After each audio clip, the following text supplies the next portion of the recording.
Well, Merry Christmas Eve and Happy Holidays. I'm Courtney King in for Trisha Mackey today. Have you done all of your holiday shopping yet?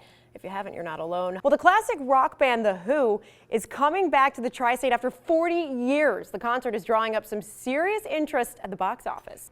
Right now, a 20-year-old is in custody accused of stealing thousands of dollars worth of cell phones. Well, Carol Spinney, the puppeteer who brought Big Bird and Oscar the Grouch to life, died today after battling dystonia, a common movement disorder. Also tonight, some people are criticizing Nikki Haley after her recent comments on the Confederate flag. But I don't think and I do Pandora. I guess I'm stuck in like 2005.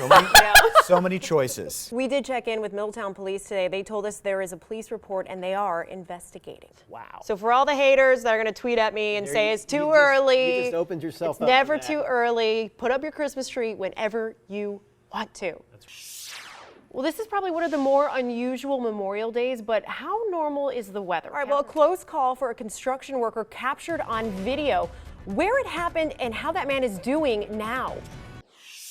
Happening now, Claremont County deputies are trying to figure out how a woman's body ended up in Little Miami River. Here's what we know so far.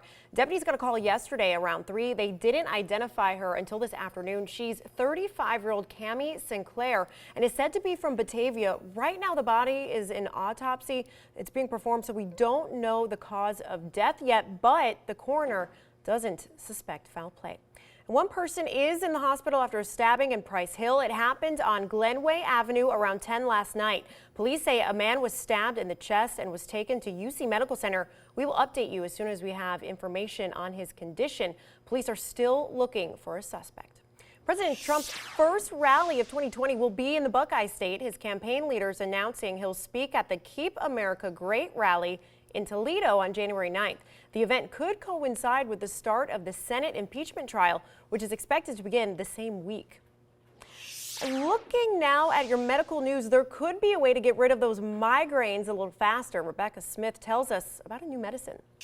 Also tonight, lawmakers in Washington are preparing for another impeachment hearing tomorrow. The White House Intelligence Committee and the Judiciary Committee are expected to present evidence against President Trump. Democrats say they will continue drafting articles of impeachment after tomorrow's hearing. President Trump has denied wrongdoing. You can watch the hearings on our free mobile news app. All right, thanks, Jet. The southbound lanes on the Brent Spence Bridge are now reopened after a crash earlier today. Authorities say 2 cars crashed just after 12:30 this afternoon. Injuries were reported, but Kentucky transportation officials tweeted out all lanes of I-71 and I-75 were reopened. Right now, we don't know the extent of the injuries, but we'll update you as soon as we do.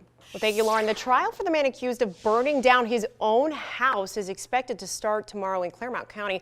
Right now, we're bringing you up to speed on the case so far, including how he's accused of framing his ex-girlfriend for the crime. A Michigan man who was wrongfully convicted of murder is now out of prison after spending 32 years behind bars. Danny Burton was 19 when he was convicted and sentenced to life in prison. But after another prisoner came forward and named the real killers, his conviction was overturned and his mother got to see him walk out of prison. Well, new tonight, Florence police have arrested a man accused of a violent stabbing. They say 40-year-old Matthew Egan stabbed a man multiple times in the back. Officers say this started as a domestic situation and Egan's girlfriend called a friend for help.